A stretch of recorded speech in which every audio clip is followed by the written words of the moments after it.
Dead silence movie की शुरुआत में हम जिमी को देखते जो नीचे लेटा सिंक की पाइप ठीक कर रहा होता है। अब उसकी पत्नी लीजा वहाँ पर आती है। उसे देख जिमी कहता है कि हाँ मैं खाना बना दूंगा। लीजा कहती है कि रहने दो, बाहर से ही ले आना। और वो रोमांस करते हुए बातें करने लगते हैं। वो दोनों बात कर ही रहे होते हैं कि डोर बेल बजती है। जिमी के वहाँ जाकर देखने पर उसे एक बॉक्स मिलता है, लेकिन कॉरिडोर में कोई नहीं होता। जिमी वो बॉक्स अंदर लेकर आता है और लीजा से पूछता है कि इसमें क्या हो सकता है। जब वो दोनों से खोलते हैं तो उन्हें एक पुतला मिलता है, यानी पपेट। इसका इस्तेमाल अक्सर सोच में लोगों का दिल बहलाने के लिए किया जाता है। लीजा उसे पाकर काफी खुश होती है और बताती है कि इसे देखकर मुझे बचपन की एक कहानी याद आ गई। मेरी शो से सावधान, उसकी बच्चे नहीं है, बस पपेट है। और वो हंसने लगती है, मगर जिमी थोड़ी देर गहरी सोच में होता है। खैर अब जिमी लीजा के कहे अनुसार बाहर रेस्टोरेंट से खाना लेने चला जाता है और लीजा पुतले को बेड पर रख कर अलमारी से पिलो निकाल रही होती है। पीछे मुड़कर देखने पर उसे पुतले की गर्दन घूमी हुई मिलती है, जो कि पहले दूसरी तरफ थी।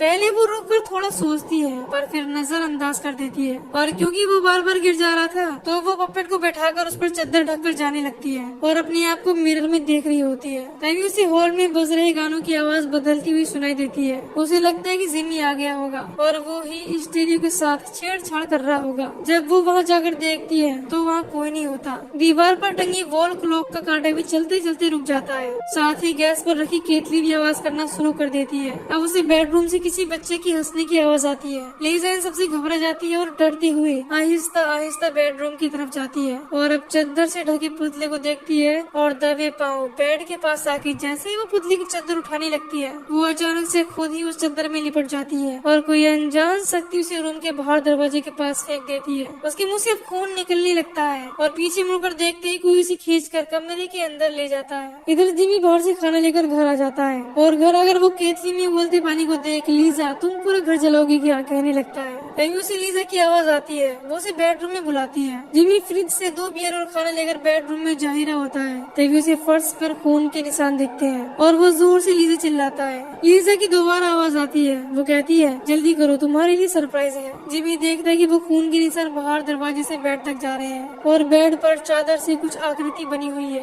पास जाकर चादर हटाने पर जिमी को लीजा का मरा हुआ शरीर दिखता है। वो एकदम से घबरा कर पीछे हट जाता है और यहाँ हम देखते हैं कि लीजा की जवान कटी हुई है। अब लीजा की बॉडी को ले जाते हैं और पुलिस का शक जिमी पर जाता है, क्योंकि उस वक्त उसके अलावा वहाँ कोई नहीं था। जिमी पूछताछ में उन्हें बताता है कि लीजा की मौत से पहले हमें किसी ने एक बॉक्स भेजा था, जिसमें एक पुतला था। वो ना उसके लीजा की मौत से कुछ तो संबंध है, पर डिटेक्टिव को ये बस एक कहानी लगती है और वो जिमी को उस वक्त जाने देता है, पर उसे जिमी पर शक हो जाता है। पुलिस स्टेशन से आते ही जिमी सीधा अपने घर जाता है और उस पुतले को ढूंढ के पैक करने लगता है। तो उसे पैकिंग बॉक्स पर Mary show and Billy in ribbons fair लिखा दिखता है। दरअसल मैरी शो नाम की एक औरत सालों पहले रिबन्स फेयर नाम के शहर में पपेट शो दिखाया करते थे और लोग उसके शो के दीवाने थे। उसकी काफी कहानियां मशहूर थी। जिमी ने भी अपने बचपन में कुछ कहानियां सुनी थी, क्योंकि वो भी रिबन्स फेयर शहर से ही है। अब वो तुरंत पुतले को अपने साथ कार में लेकर रिबन्स फेयर के लिए निकल जाता है। वो अब सालों बाद अपने डैड से मिलने जा रहा था, क्योंकि उसके अपने डैड से नहीं बनती थी। उन दोनों के ख्याल बिल्कुल अलग थे और अब उन्हें मिले सालों हो चुके थे।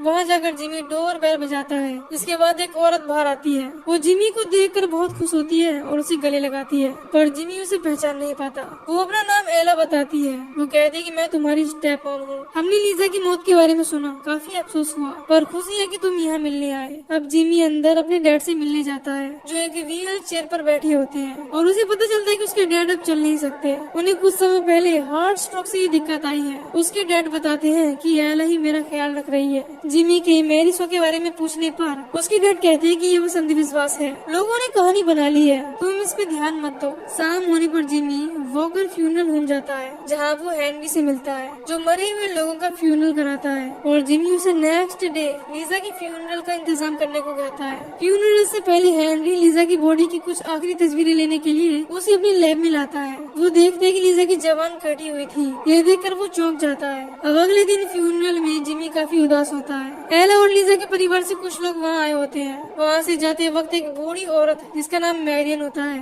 जिमी को रोक लेती है और पूछने लगती है, जब उसने तुम्हारी बीवी को मारा क्या तुमने उसे देखा? वो कहती कि मैरी शो के बच्चे नहीं थे, सिर्फ पुतले थे, और वो कभी तुम्हारे ख्याल में आए तो चिल्लाना मत। पर तभी उसका पति हेनरी वहाँ आ जाता है। वो कहता है आई एम सॉरी। इसे पता नहीं होता ही क्या कहती है, इसकी तबीयत ठीक नहीं है। अब मोटेल आते ही जिमी पुतले का नाम चेक करता है। उसका नाम बिली होता है। इसके बाद वो उसे कब्रिस्तान लेके जाता है, क्योंकि कहानियों के अनुसार मेरी सो को उसके 101 पुतलों के साथ दफनाया गया था, यानी हर पुतले की एक कब्र है। यहाँ अगर जिमी बिली की कब्र देखता है तो वो खाली होती है। वो सोचने लगता है कि आखिर इसे बाहर किसने निकाला होगा, और अब बिना देरी किए वो उसे दफनाकर जा ही रहा होता है। मगर गाड़ी में बैठते ही उसे अजीब अजीब आवाजें आने लगती हैं, और गाड़ी से बाहर आकर देखने पर उसे कोई दिखाई नहीं देता। जिमी अपनी मोटिया ला के फ्रेश होता है और अपने रूम में जाने पर उसे डिटेक्टिव पुतले के साथ मिलता है। डिटेक्टिव को लीजा की हत्या के लिए जिमी पर शक था, इसीलिए वो उसका पीछा कर रहा होता है। डिटेक्टिव पूछता है कि तुमने पुतले को दफनाया क्यों। जिमी बताता है कि कहानियों के अनुसार सभी पुतले अपनी अपनी जगह पर दफन है, मैंने तो बस उसे उसकी असली जगह रखा था। फिर डिटेक्टिव थोड़ी और पूछताछ करके वहाँ से जाने लगता है, मगर वो पुतले को भी अपने साथ ही ले जाता है। अगले दिन सुबह डिटेक्टिव के बाहर जाते ही जिमी पुतले को लेकर उसी बूढ़ी औरत मैरीन के पास आता है और उसे पुतला दिखाकर मैरी सो के बारे में पूछने लगता है कि आप मुझे तब क्या बताना चाहती थी। और उसका पति अगर कहता है कि हम उसका नाम नहीं लेते, तुम्हें कुछ जानना है तो अंदर आके बात करो। अब अंदर जाने पर हेनरी जिमी को बताता है कि बहुत पहले की बात है, जब मैं छोटा था तब शहर में एक बहुत शानदार थिएटर खोला गया था, जहाँ मैरी सो नाम की एक लेडी पपेट शो दिखाया करती थी। लोगों में उसके शो की बहुत बड़ी उत्सुकता थी और दूर दूर से लोग उसका शो देखने आते थे। मगर एक दिन एक बच्चे ने भी शो में मैरी सो से कहा कि मुझे तुम्हारे होंठ हिलते हुए दिख गए, तुम्हारे पपेट बोल नहीं सकते, तुम ही उनकी आवाज निकालती हो। मैरी सो को ये बात पसंद नहीं आई, पर तब उसने वो बात टाल दी। मगर कुछ दिन बाद पता चलता है कि वो शक करने वाला बच्चा गायब है। बस उसके कुछ दिन बाद मैरी सो की भी हत्या कर दी गई। उसने अपनी वसीयत में लिखा था कि मुझे मेरी 101 पुतलों के साथ दफनाना। वो उन्हें अपने बच्चों के जैसा मानती थी और खुद भी मरने के बाद एक पपेट बनना चाहती थी।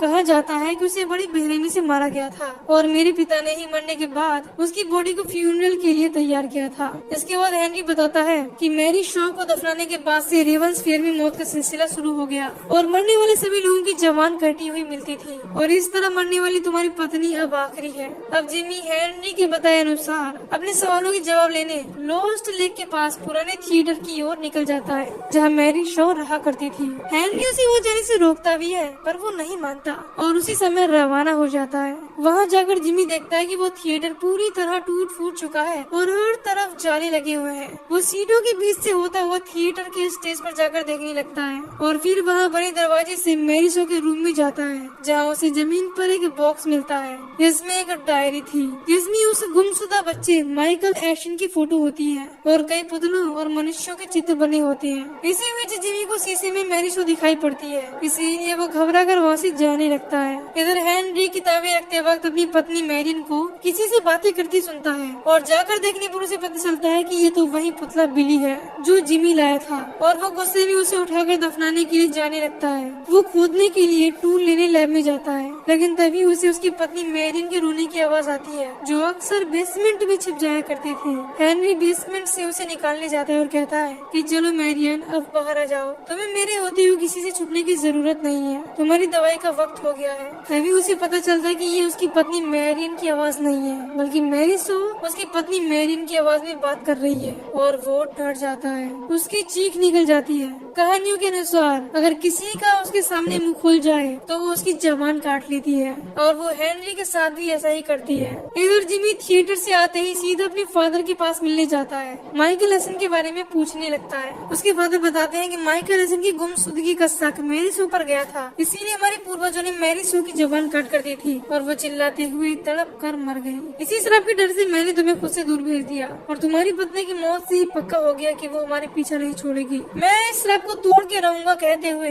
जिमी गुस्से में वहाँ से जाने लगता है। दरवाजा खोलते ही उसे डिटेक्टिव मिलता है, जो उसे ढूंढते हुए वहाँ आ गया होता है। डिटेक्टिव बताता है कि मैंने हर कब्र खोद कर देखी है, अब वहाँ एक भी पुतला नहीं है, और इसका शक वो जिमी पर करता है और जिमी को अपने साथ चलने के लिए कहता है। इसी बीच एला वहाँ आती और जिमी को कहती है कि तुम्हारे लिए फोन है। फोन पर हेनरी होता है, वो कहता है कि मैं साबित कर सकता हूँ, तुमने लीजा को नहीं मारा, मुझसे आके थिएटर में मिलो। अब जिमी और डिटेक्टिव थिएटर के लिए निकल जाते हैं। वहाँ जाने पर जिमी हेनरी पुकारता हुआ उसे ढूंढने लगता है। हेनरी की आवाज आती है कि आ जाओ, मैं यहाँ ऊपर हूँ। आवाज को फॉलो करते हुए जिमी एक अंधेरे भरी हॉल में पहुँच जाता है। डिटेक्टिव कहता है कि यहाँ तो कोई नहीं है। डिटेक्टिव को लगता है कि जिमी के पास कोई ऐसा कॉल नहीं आया था, वो बस पुलिस से बचने के लिए बहाने बना रहा है और उसी ने लीजा को मारा है। तभी उन्हीं की आवाज आती है और जिमी कहता कहता है कि कुछ भी हो जाए तुम चीखना मत, अपना मुंह मत खोलना। अब वो आगे बढ़ते हैं। आगे उन्हें सभी दफनाई हुई पुतली मिलती है और उस गुमशुदा बच्चे माइकल एसन की लाश भी। डिटेक्टिव हैरानी से उन पुतलों को देखते हुए पूछता है कि आखिर यहाँ क्या हो रहा है। इसी बीच उन्हें एक कुर्सी मिलती हुई दिखती है। जिमी उससे पूछता है,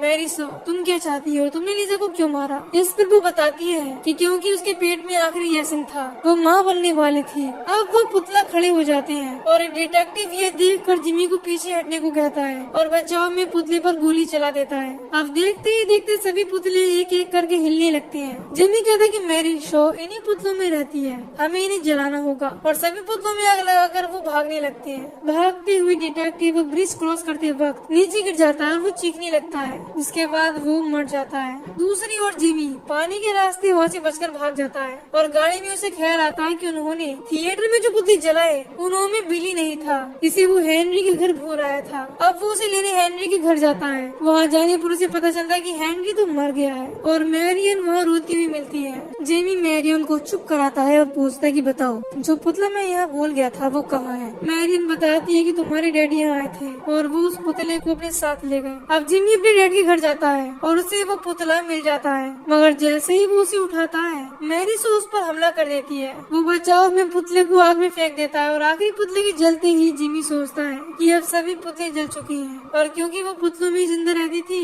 इसीलिए वो मर चुकी है। उसके बाद वो अपने डैड को चेयर पर बैठे देखता है और उनसे बात करने उनके पास आता है। तब वो बात करते वक्त कोई जवाब न आने पर उसे पता चलता है कि उसके डैड मर चुके हैं। वो देखता है कि उनकी गर्दन के पीछे पपेट वाली स्टिक लगी है, इससे पुतलों को कंट्रोल किया जाता है। और अब उसे एकदम से सदमा लगता है और सब समझ आने लगता है कि एला ही मेरी शो है और वो उसके डैड को एक पुतले के जैसे कंट्रोल करती थी। इसीलिए जब भी वो अपने डैड से बात करने आता था वो हमेशा उसके डैड की चेयर के पीछे खड़ी रहती थी। और जब हेनरी को कॉल आया था तो वो भी एला ने ही आवाज निकाल कर बात करी थी ताकि वो थिएटर बुलाकर उसे मार सके। जिमी ये सब सोच ही रहा होता है कि एला उसके पीछे आ जाती है और पूछती है, बताओ पुतला मैं हूँ या तुम? डर के मारे जिमी की जोर से चीख निकल जाती है और इसी के साथ वो भी मारा जाता है। आखिर में हमें एक फोटो एल्बम दिखाई जाती है और उसमें जिमी का फोटो लगा होता है एक पुतले की तरह। वो हमें नैरेट करके बताता है कि मैरी सो से बचकर रहो, उसके बच्चे नहीं है, सिर्फ पुतले हैं और वो ख्वाब में आए तो चीखना नहीं, बिल्कुल नहीं।